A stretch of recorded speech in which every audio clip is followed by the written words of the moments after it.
There's something so incredibly eerie for me when someone disappears and then they're found incredibly close to their house. Just knowing that there are massive search parties, so many search efforts to look for this one person, and then they're found right there, and they were there the entire time. It sends shivers down my spine. And in this case, particularly, there was one incident that's going to make you so angry because obviously, in hindsight, I don't want to spoil anything, so I'm not saying, but in hindsight, it's so easy to say, oh, well, if I was a cop, if I was the investigator, I would have done X, Y, and Z differently. Obviously, now we know, knowing the difference that that would have made.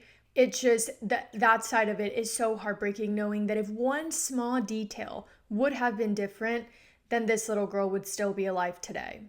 That being said, today's case is about a 9-year-old child. So if you think that listening to this is going to harm your mental health in any way, shape, or form, please skip this video. I know none of these cases are easy to listen to, but I know the ones with children involved are especially hard. So I've said this a million times, both on the podcast and on TikTok. I would hate nothing more than for one of my videos or one of my episodes to hurt your mental health. So I mean it when I say, take care of yourselves. If this isn't the one for you, then I will see you in my next ones. I love you. Jessica Marie Lunsford, she was a little girl who was born in South Carolina. She has been described as outgoing, confident, friendly, overall such a happy, energetic little bundle of joy. And she lived on this earth for a very short 9 years. But in those 9 years that she was here, Jessica experienced more love than some people do in their entire lives. Her parents were called Mark and Angela. Mark had other children. They were older from his previous marriage, but out of his kids, Jessica was the baby. She was the youngest by a good amount of years. And her parents, absolutely adored her. She was a rainbow baby. Her mother had suffered numerous amounts of miscarriages in her adult years. So when she got the news that she was pregnant with Jessica, needless to say that she was over the moon. That little baby girl was already loved so much by so many people before she was even born.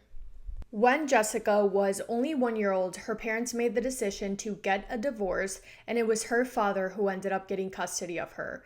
And to say that Jessie was a daddy's girl would be such an understatement. The two of them were like two peas in a pod. They were the best of friends. The bond between them was so strong that Jessica would tell anyone around her that her ultimate best friend in the whole entire world was her dad. They would go out to eat. They would go to the movies. Mark would take her to work. He would take her to church. He would sometimes just take her out on drives to go and listen to music. Jessica loved music so much that at one point she said that she actually wanted to become a famous singer when she grew up, which is so adorable. And Mark, he supported every single one of her little dreams, even if what she wanted to be changed every single day. Because I mean, she was 9 years old. She was saying that she would want to be an actor one day, and then a movie star, and then a veterinarian. I have such a hard time saying that word. But she had big dreams, this little girl, and Mark would tell her that she could be anything that she wanted to be, and he made sure that she knew that no matter what, she would always have him right by her side, not only supporting her, but also cheering her on. The two of them did literally everything together. They spent so much time together. They were obsessed with each other, and Jessica had Mark wrapped around her little finger. There was nothing that Mark would not do for his daughter, but vice versa. Jessica would also do anything that she could to be attached to his hip at all times. They often did get into arguments and little fights, but they would literally argue about who loved the other person more. The relationship between them honestly seems like it was the kind of relationship that makes a human being rich. They could have nothing and still be so rich in life because there was just that much love in between them. Post-divorce, the two of them were still living in North Carolina, but when Jessica's grandparents moved to Florida, they followed and they ended up moving to Florida too. They moved in with Mark's parents in a trailer park, and it was really nice because Mark was a single dad, so having the help of his parents to not only help take care of Jessica, but also to help give her the life that Mark wanted so badly to be able to provide for her, it meant a lot. And Jessica as well was so happy to be living in the same state as her grandparents again. She was really, really close to them. They were always around, and the two of them would also spend so much time with Jessie. Her grandma specifically loved to do arts and crafts with Jessie, and this is so cute. Listen, because Jessica loved playing with her dolls. She loved to play dress up and do their hair and put their little outfits on and pretend that she was doing their makeup. You know how little girls treat their dolls so kindly and innocently. Well, Jessica's grandma would take Jessie to different fabric stores, and Jessica would be able to pick out the kind of fabric that she liked. And she always gravitated towards purple. Anything purple, like patterns or just plain fabric, just the color of purple, was her favorite. That was her favorite color. And they would buy the fabric, and then her grandma would sew little outfits together using that fabric for Jessica's dolls. Is that not the most wholesome thing that you've ever heard? That is so sweet. February 23rd of 2005 was a Wednesday, and that day went like any other Wednesday usually would for Jessie and Mark. At this point, Jessie was 9 years old, and that day she went to school. After school in the afternoon, she hung out at her local church group, as she often did. When she got back home to the trailer park, her and her dad made some food. They sat around to eat together, hung out for a little bit until Mark had to start getting ready for his date. Because as we know, Mark was a single dad, but at this point, he'd been single for what is that, like 7, 8-ish years, because the divorce happened when Jessie was 1. So yeah, he had been single for a while, and he was ready to get back out there. He had started dating again here and there, and that night he had a date scheduled, and he was looking forward to it, and he really wasn't worried at all about leaving Jessie back at home because Jessie's grandparents lived with them. They were there. They all lived together in the trailer, so they would be there to watch Jessie while Mark was out on his date. Not that they necessarily even needed to watch her really, because it was almost her bedtime, but it was very comforting for Mark to know that his parents were there to be able to take care of Jessie if she did need anything. It was something that really was a very positive thing in his life to have his parents around. Before leaving for his date, Mark said goodnight to Jessie. They told each other they loved each other, and then Mark left to go on his date. Not long after, her grandma put Jessie to bed, tucked her in, kissed her goodnight, and that was that. That night, Jessica Lunsford would be taken. From what I could find, it sounds like Mark spent the night over at his date's house because he did not get back to the trailer until the next morning, around 5 in the morning. He got back, he started getting ready for work, and then he heard Jessie's alarm go off, expecting at any second to hear Jessie wake up, turn her alarm off, and walk out of her room. But a couple of minutes passed, and her alarm was still going off. So Mark is thinking that she must have either been sleeping through her alarm, or she must have already been awake. So he walked over to her room to go and wake her up, but when he entered, Jessie was not in her bed. So his immediate thought still is, okay, she's not here, her bed is empty, maybe she did wake up and maybe she went outside, maybe she's in the bathroom or outside playing, whatever. So he starts walking around, and I mean, there are only so many rooms in the trailer that she could be in, but she wasn't. He walked outside, yelled out her name, but he got no response. When he walked outside, Mark realized that he had left the front door of the trailer unlocked the entire night, and he got a sick gut feeling. I feel like as a parent, you just know somehow, some way, parents can just sense when their kid is hurt, and that's the feeling that Mark felt in his gut. Before doing anything else, he began making phone calls, and after quickly realizing that nobody else had seen her nor heard from her, her grandma hadn't seen her, the grandpa hadn't seen her, Mark called the police to report his 9-year-old daughter, Jessica Lunsford, a missing person. The missing person report was officially reported at 6 in the morning, and within hours, there was a nationwide alert out for Jessica. When authorities got there, they could see the concern and the worry on everyone's faces, but they could also see that there really weren't any signs of a kidnapping. I mean, other than the fact that Jessica was literally not there, she was gone, but there were no signs of forced entry, no signs of a robbery, no sign that anyone actually had been inside of that trailer apart from Jessie's family. And because of that, authorities could not say for sure yet that this was a kidnapping, and they were considering the possibility that Jessie could have left on her own accord. Of course, Mark did not support the theory for a second, neither did her grandparents, because there was just no reason at all as to why Jessie would have disappeared. Even if she had woken up before her alarm, even if she had gone outside to play or whatever, she would have come back. She woke up at the exact same time every single day. She had her little usual morning routine. She had school. There was just no world in which it made sense that Jessie would leave and then not come back.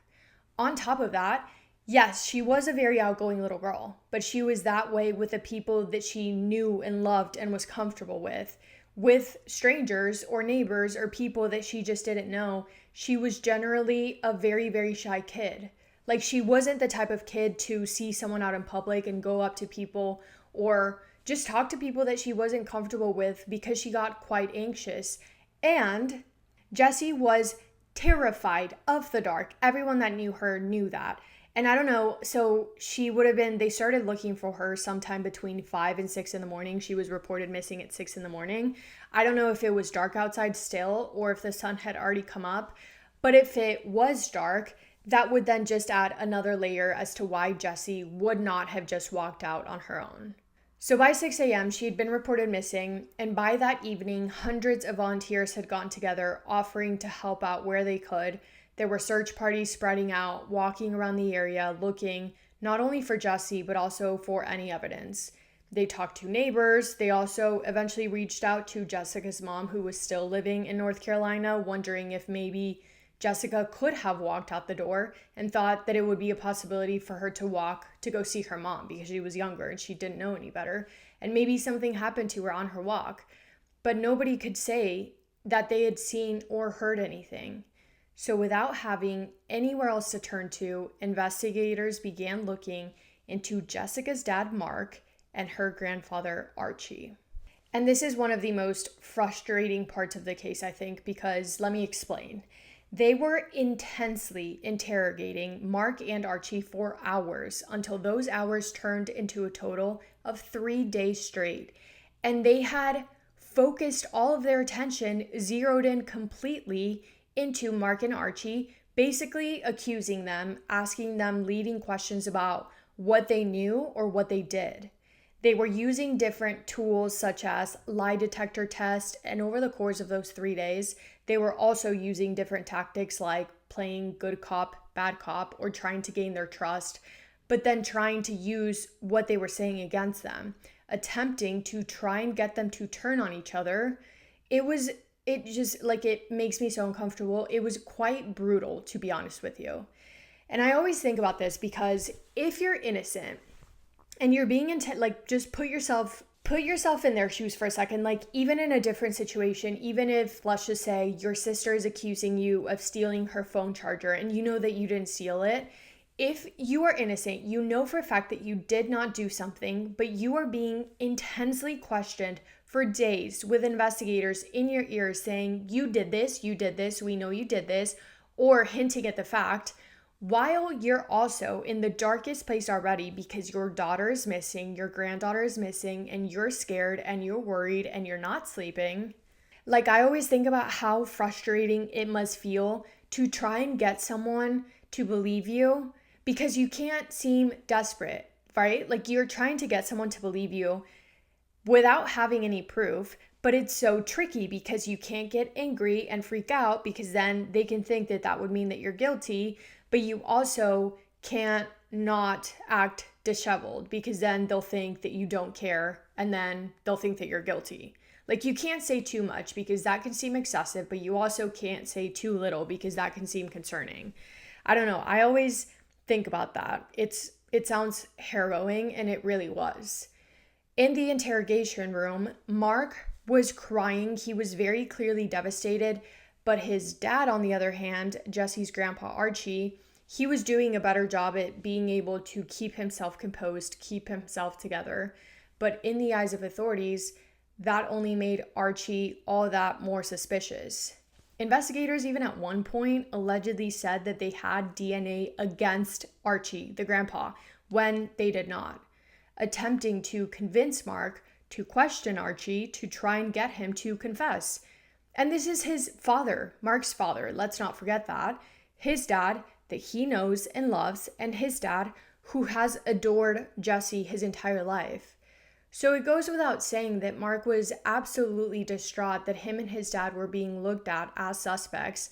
He was heartbroken, but Archie was pissed. He was trying to do what he could to keep himself together and not lose it in the interrogation room, saying, quote, "I'm not guilty of anything except loving my grandchild," end quote. And he eventually got up and tried to leave. The officers had to physically put their hands on him, stop him from leaving, and they put his hands behind his back, even though they never officially arrested him. It was weird, the entire situation, and incredibly frustrating. But 3 days after that, authorities finally decided to rule both of them out, which is great, but by that point, they had already wasted 3 days focusing all of their attention on them and not looking for Jesse. It felt like such a waste of time, but I guess whatever. Finally, thankfully, they were ruled out. They were still very much in contact with the police and investigators, but now finally they were talking to them more as a let's work together way to figure out what happened instead of saying, "You did this, give me the answers." So remember, Mark and Jesse lived in the trailer with the grandparents, and we know that her grandma Ruth put her to sleep, tucked her in, and said goodnight. Archie says that he woke up to use the bathroom around 4 a.m. and he remembers hearing their dog barking outside. He remembers that because he thought that it was unusual for the dog really to be barking at all. I think he was a generally quiet dog, but especially that early in the morning. At the end of the day, though, he's a dog, so what much can you really say about that? But other than that, there was really nothing out of the ordinary. And inside of the trailer, after walking around and looking for evidence, they noticed that one of Jesse's favorite stuffed animals was also missing. Authorities thinking again that, oh, she could have left on her own and maybe she took her stuffed animal with her. But no, Mark, Archie, and Ruth knew that something way more sinister was at play here. Other than the stuffed animal missing, they pretty much had nothing pointing to what could have happened to Jessie or where she could be. Days turned into weeks, and every week felt like it lasted a million years without little Jessie home. And I think you guys know this, but the chances of finding a missing person after 24 hours are way lower than they are within the first hours. And the first 72 hours are considered to be the most critical period because within those first 72 hours, the likelihood of finding the child is at its highest. But as more and more time passes, the likelihood of finding them decreases severely, and the odds of them returning home safely do as well. By week 3 of the search, authorities were searching woods, they were searching fields, continuing to spread out further and further. They had people on foot, on helicopters, they had sniffer dogs, divers searching lakes and rivers. They were doing what they could, but it literally felt like this 9-year-old little girl vanished into thin air. Police's main theory now was that this was most likely probably a kidnapping, and they began looking into registered offenders in the area, as well as looking closely at people who had criminal records and a history of committing violent crimes. They narrowed the list down to 208 people, and they questioned every single one of them. And one name kept coming up: 46-year-old John Cooey, a foul excuse of a man. John Cooey was really something, and I really do mean that in the most negative way. He had a rocky childhood, he grew up in poverty, and he suffered a lot of abuse as a child, not only from his mom, but also from his mom's boyfriend. His life at home was hard, his life at school was also hard.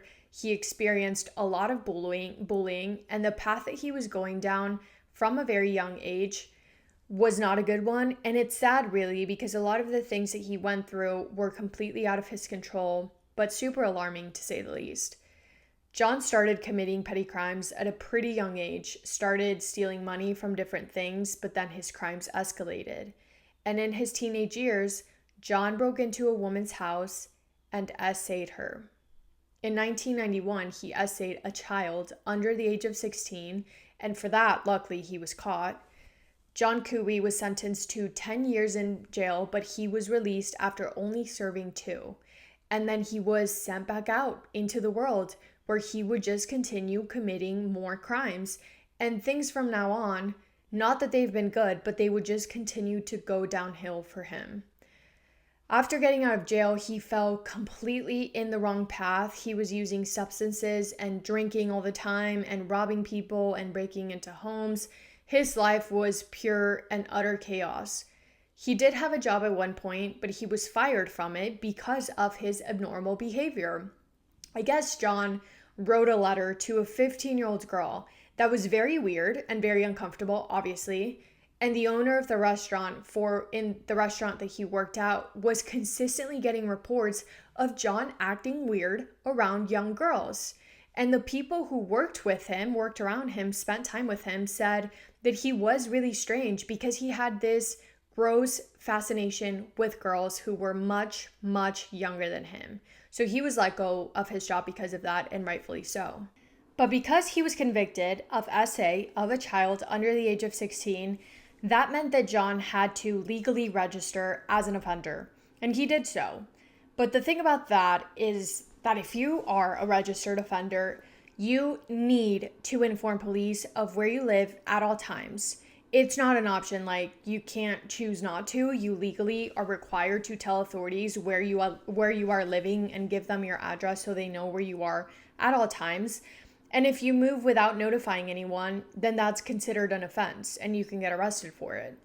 Well, looking into him, looking at his past and realizing that on paper at least, he was the exact kind of person who would be capable, who would want to kidnap a little girl, authorities went over to his house to go and speak to him.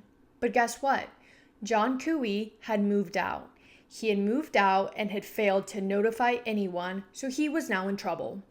Even if they found out that he had no connection to Jessica Lunsford at all, he was still in trouble and they needed to find him because he broke the law by moving and not telling anyone.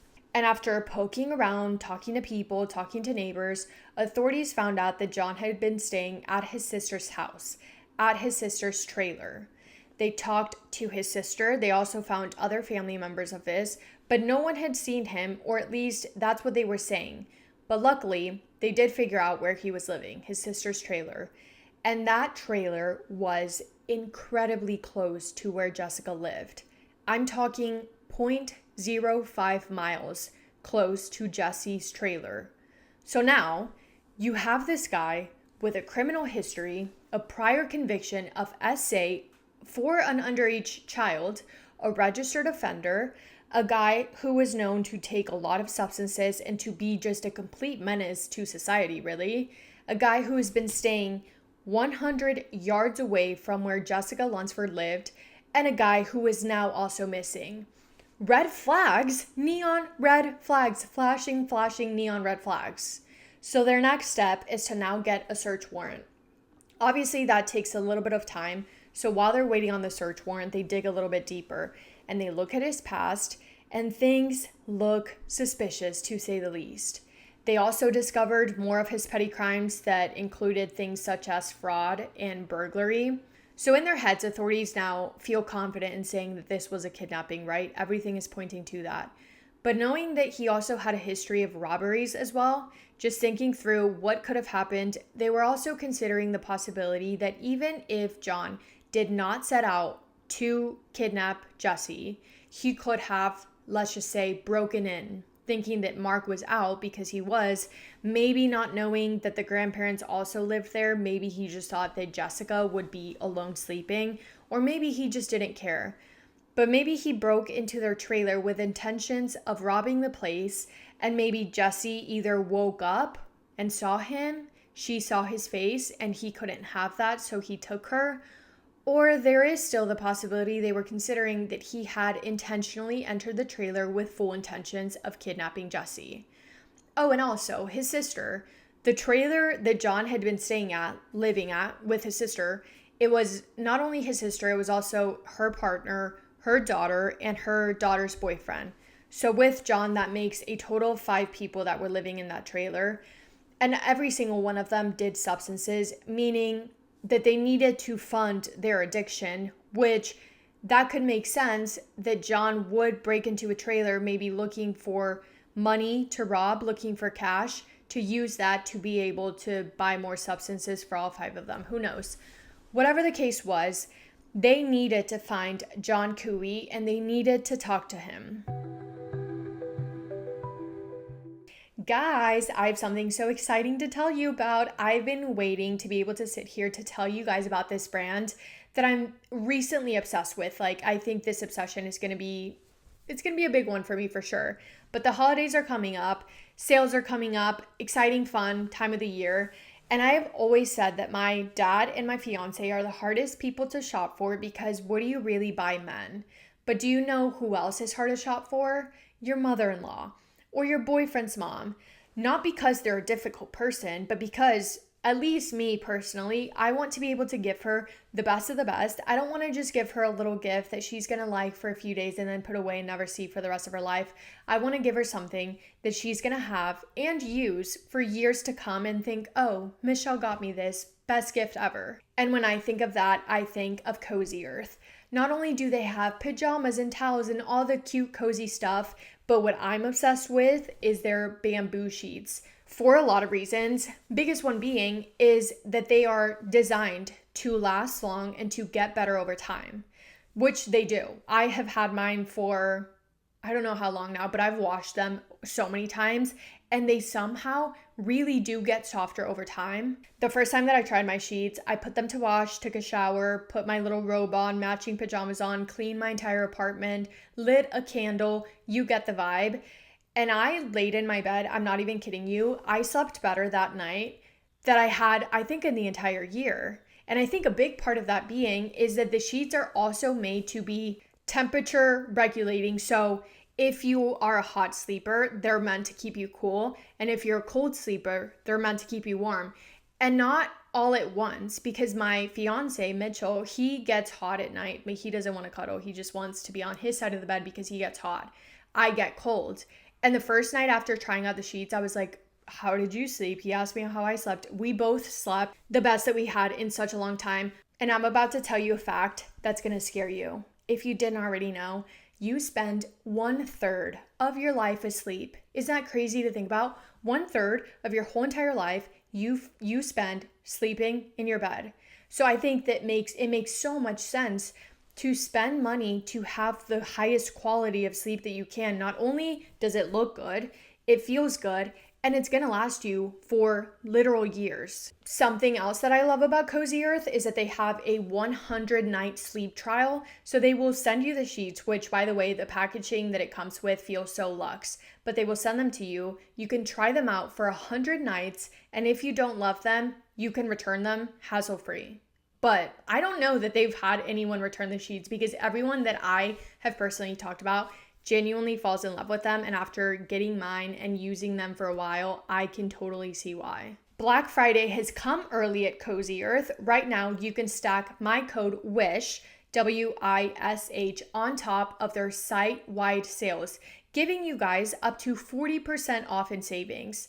That's CozyEarth.com, code WISH for up to 40% in savings. Guys, this is a big deal. These deals also will not last, so start your holiday shopping today. And if you get a post-purchase survey, be sure to mention that you heard about Cozy Earth from my podcast. I just told you guys that you spend 1/3 of your life sleeping. And you know what's another thing? This is pretty recent for me. Maybe within the last year, I have noticed I have always been a teeth grinder. If you've slept next to a teeth grinder, you know what that means. You literally just grind your teeth at night, but it's so loud. But something weirdly enough that I've been going through for the last year, I don't know if it's like an anxiety thing, but I've been, and this is probably TMI, but we're close. We love each other.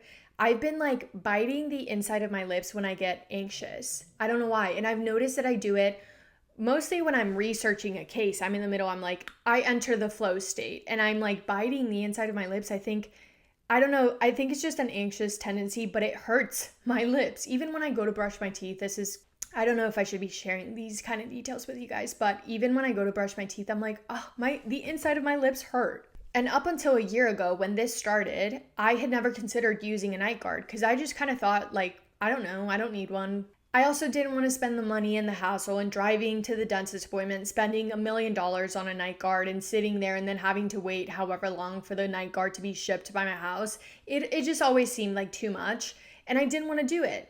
And that's why I was so excited when Remy reached out to me. First of all, cutest name in the world. My sister's dog name is Remy. He's a king, so love the name of the brand. Caught my eye immediately. But the thing about Remy is two things that I love.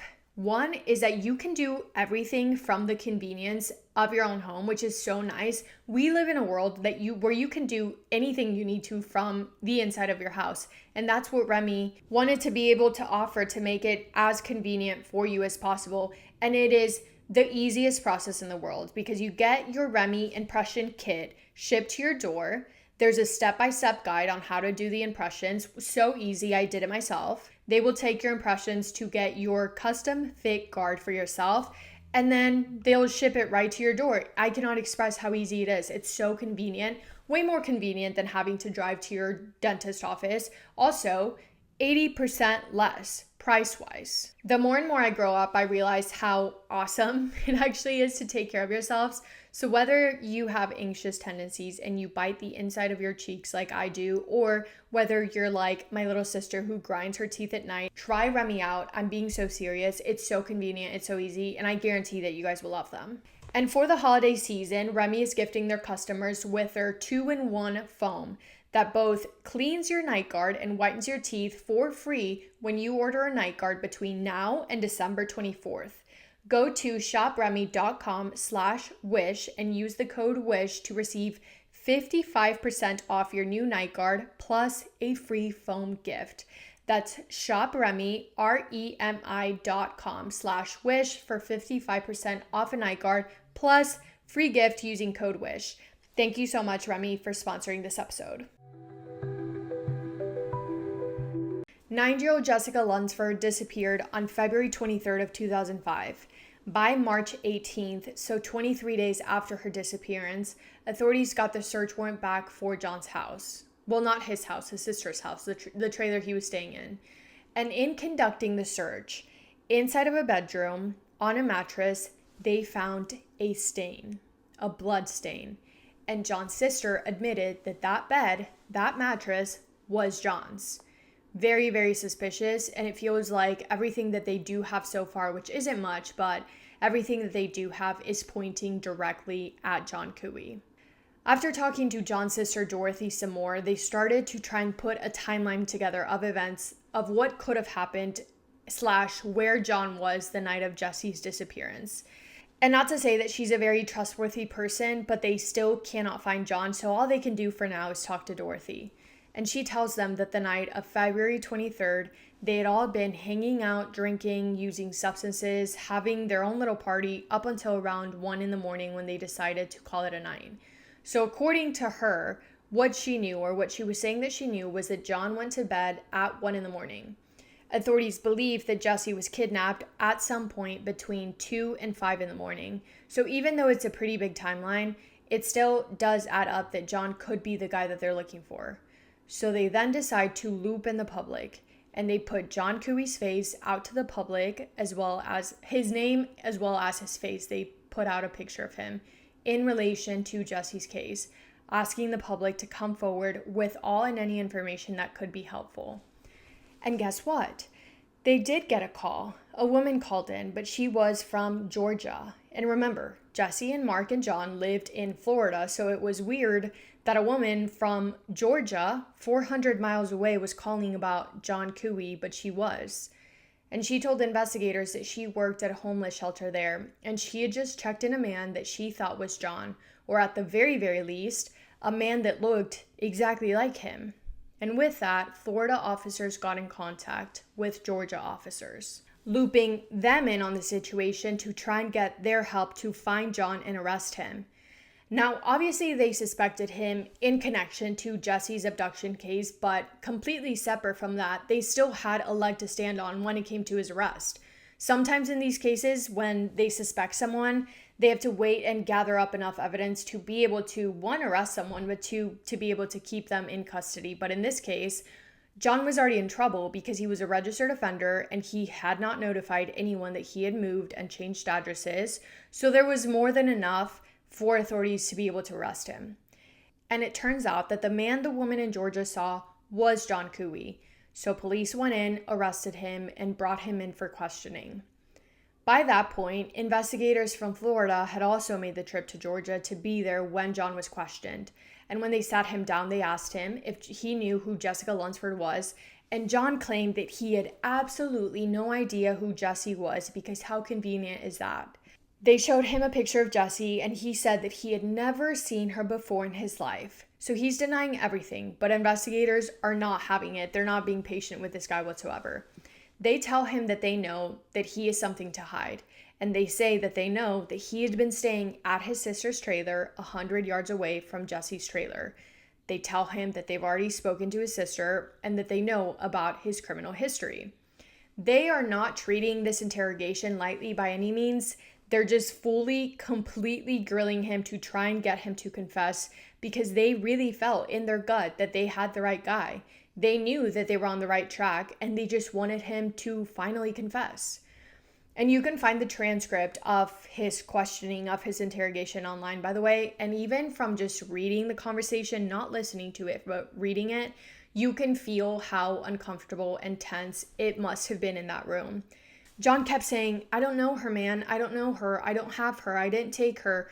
And they kept telling him that Jessie's disappearance was being reported on every single day, that her face was all over the news, and that it happened in the area in which he was from, saying that there was just absolutely no way that he didn't know who Jessie was.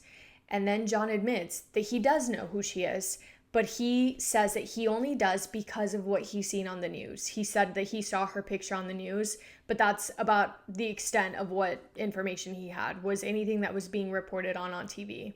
And then he kept saying, "I don't know her, I don't know her, I didn't take her, I don't have her, I only have seen what I saw on the news, I only know what I've seen on TV." He wasn't cooperating with police, he didn't want to talk, so they ended up ending the interrogation and they sent him back to his cell. Since that didn't seem to get them anywhere, authorities decided that they wanted to give him a polygraph test. And polygraph tests, as we know, are not super accurate. We know that those results cannot be used in court because they can't be used to say with 100% certainty that someone did commit a crime. They're not super reliable, but still, they wanted John to take one. At that point, John asked for a lawyer, but he did also take the polygraph test. And before they told him what his results were, John looked at the FBI expert and said, quote, "You don't need to tell me my results. I know what they are. Bring the investigators back in. I will talk with them," end quote. So that's what they did. And John then made a full confession. He confessed that he had lied to them and that he did in fact know Jessie, telling them that he had been watching her playing outside in the trailer park from the time that she was about 6 years old. So 4 years now, because remember, she was 9 years old when she disappeared. And then John tells them that on February 24th of 2005, the night of the abduction, he was hanging out with his sister and her boyfriend, and her daughter and her boyfriend, matching up to what his sister had already told investigators. He said that they were drinking and taking substances, again matching up with what his sister said. He claimed that they ran out of substances and drinks, but that instead of looking for more, they called it a night and everyone went their separate ways at 1 a.m. Everyone went to bed. According to John, everyone went to their bedroom, but he went to his, and when he was attempting to fall asleep, he just couldn't. He couldn't fall asleep, and he decided that he wanted to take more substances. But there was one problem. First of all, I guess two, because one, he did not have any more substances. They ran out of them. But two, he didn't have any money. He didn't have any money to go and buy more. So he needed to find the money first, and that's when he decided that he was going to break into a trailer and look for money and steal that money to be able to go and buy more substances. And that's when he remembered the little girl that he often saw playing outside in a nearby trailer, and he decided that her trailer was the one that he was going to break into to rob. So around 3 a.m, he walked into the trailer. Remember, the front door had been left unlocked, so he just let himself in. He walked in and he started quietly walking around for money to steal. But then he accidentally made a noise. That noise woke up Jessie, and she opened her eyes and saw John Cooey standing in her trailer. John said he put his hand over her face to cover her mouth, and he told her, quote, "Don't yell or nothing," end quote. And now he had a problem. Jessie had woken up, she had seen him, she saw his face, and she would be able to point him out if he did end up getting in trouble for breaking and entering and stealing. and John couldn't have that. There was a witness, and that stressed him out, and the only option that he saw now was to get rid of said witness. So he instructed 9-year-old Jessie to follow him out, and he described her as being really, really scared in that moment. You can tell that she was just kind of following whatever he told her to do because she was terrified. He was a stranger, and he was inside of her trailer.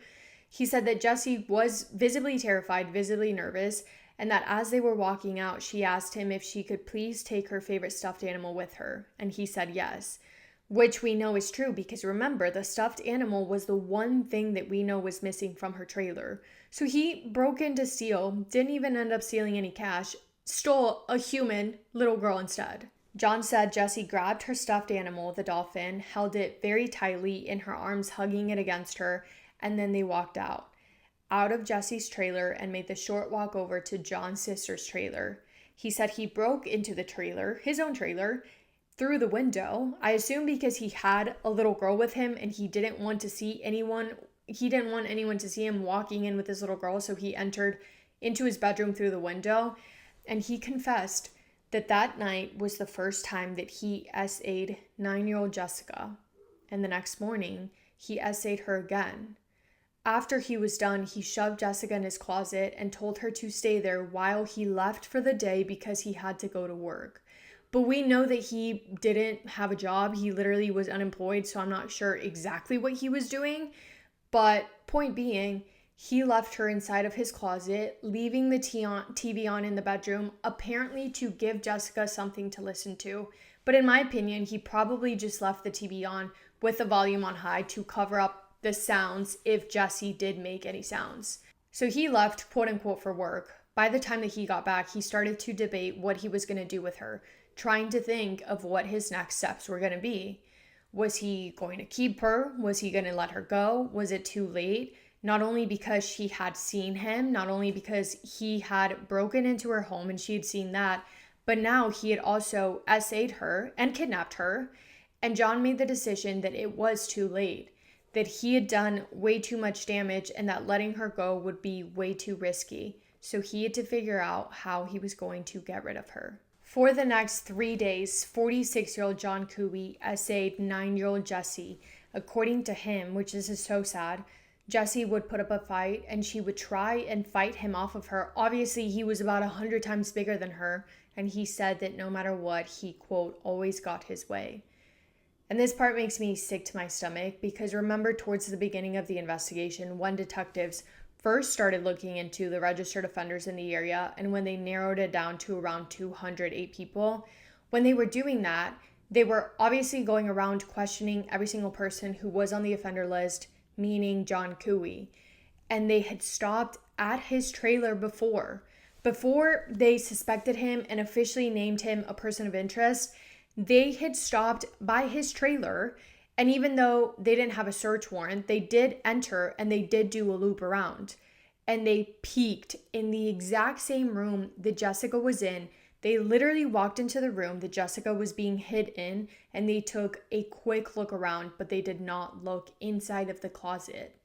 Should they have opened the closet doors up, they would have found 9-year-old little Jessica hiding inside of there. And it later comes out that officers had actually stopped by the trailer twice when Jessica was inside of the closet, but they never looked inside. When John got back to his trailer and he was told by his sisters that authorities had stopped by to look for him, that's when he decided that staying in town was way too risky, and that's why he ultimately ended up in Georgia. But before leaving town, he had to get rid of Jessica. He didn't want to hold her captive anymore. He didn't want to put the effort in to hide her. He actually just didn't want her at all. But he couldn't necessarily just drop her off back at home without facing any consequences because Jessie had already seen way too much. And that's when John made up this lie. He decided that he was going to lie to Jessie, and he told her that he was going to allow her to go back home. But the entire area, their entire street was covered with police officers. Obviously, there was an entire search for this little girl that John had been hiding in his closet. So he told Jessica that in order for him to not get in trouble, they were going to have to figure out how to secretly get her out without anyone seeing him. and he said that once she was out, she would be able to just walk back home. He told her that he would let her go home as long as she promised not to tell anyone about him, and Jessie was terrified of him. Of course she was. She was 9 years old, and this scary, gross old man who had hurt her. John pulled out 2 trash bags, and he told Jessica that he had to wrap her up with them, saying that she would be covered up with the trash bags inside of the bags, and he would then tie up the bags, pick them up, drag them closer to her trailer, and drop her off at her front yard. And little Jessie, I imagine, scared and not knowing what else to do, she ended up getting inside of those bags voluntarily. But of course we know that that was never John's plans. He was not going to leave those bags with Jessie inside of them at her front yard. Instead, he had prepped for what he was really planning on doing, and that was to bury her alive. John had dug a hole in his backyard, and he walked with Jessie outside. She was in the bags, and he tied the bags up. He then threw the bags with Jessie in them into the hole in the ground. And you might be like, because I'm pretty sure this was in broad daylight, so you might be wondering how he was able to do all of this without anyone seeing him. Well, because the police were set up, they had been there for days all up and down the road. They had set up this tent to kind of serve as the meeting point for everything. And their tent, the police tent, directly covered up John's backyard. So he literally was able to do what he did because the tent was blocking anyone from seeing into his backyard, blocking him, burying Jessie alive and throwing her in there. And he did so. And then he grabbed a shovel. He shoveled mud into the hole, buried her alive, and put leaves all over the ground, messing them up but stacking them directly on top to cover the hole. After that, he got a bus ticket under a different name, which his niece helped him do, by the way, and then he left for Georgia. I cannot imagine how scared Jessie would have been inside of those bags, unable to see anything, thinking that she was going to be dragged to her front yard and eventually reunited with her favorite person in the whole entire world, her dad.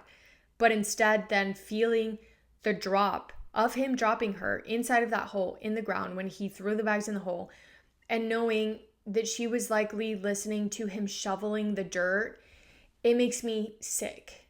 She definitely felt the dirt falling on top of her more and more and over again until all she could see was dark. And then struggling to breathe, understanding that she had just been buried alive, feet underground. It breaks my heart. I literally cannot fathom what must have been going through her head and how scared she was. When John made it to Georgia, he didn't want to use any money to pay for a hotel because he was planning on being on the run for the rest of his life, for forever, which is when and why he checked into a homeless shelter. At that homeless shelter, he did register under his real name, and his name somehow flagged in the system because he had previously been arrested for substance use, etc. But when his name did flag, it flagged for different reasons, not connected at all to Jessie. So when he was first arrested by Georgia police for that, they had no clue about Jessie, and they had no clue that this guy had just abducted and kidnapped and murdered a 9-year-old little girl. So he was just released.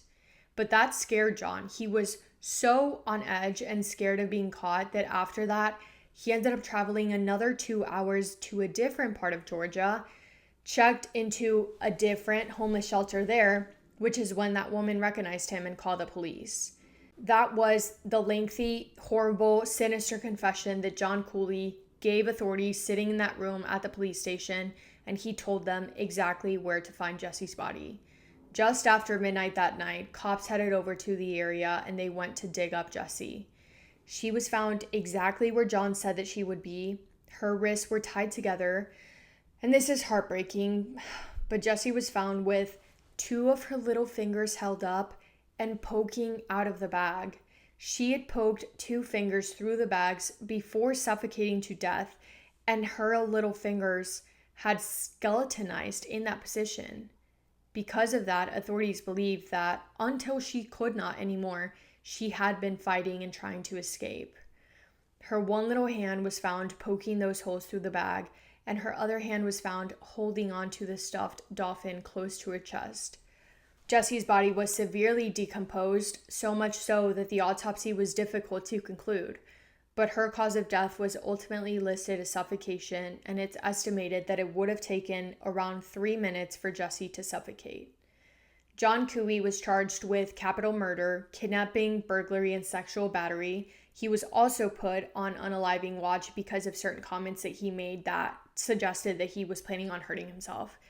The other people that lived with him at his sister's trailer were luckily also arrested because they had lied to authorities about knowing where John was and about him living in that trailer with them. John Cooey's trial began 2 years later in Miami, and it proved to be very difficult to try and find a fair jury because the case had gotten so big and it was being talked about so much.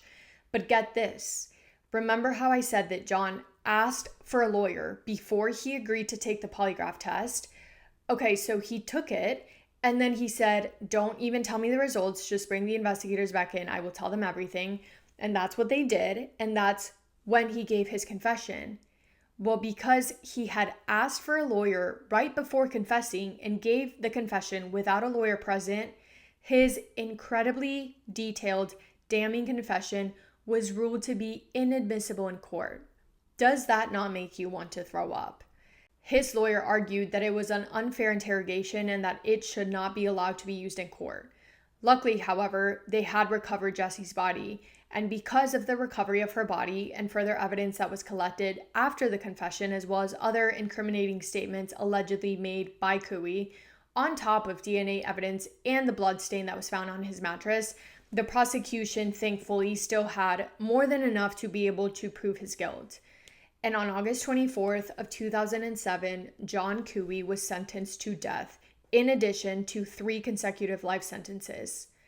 His lawyers had tried to argue that he had disabilities, that his traumatic childhood messed up his brain, and that his brain was incapable of knowing what was right from wrong.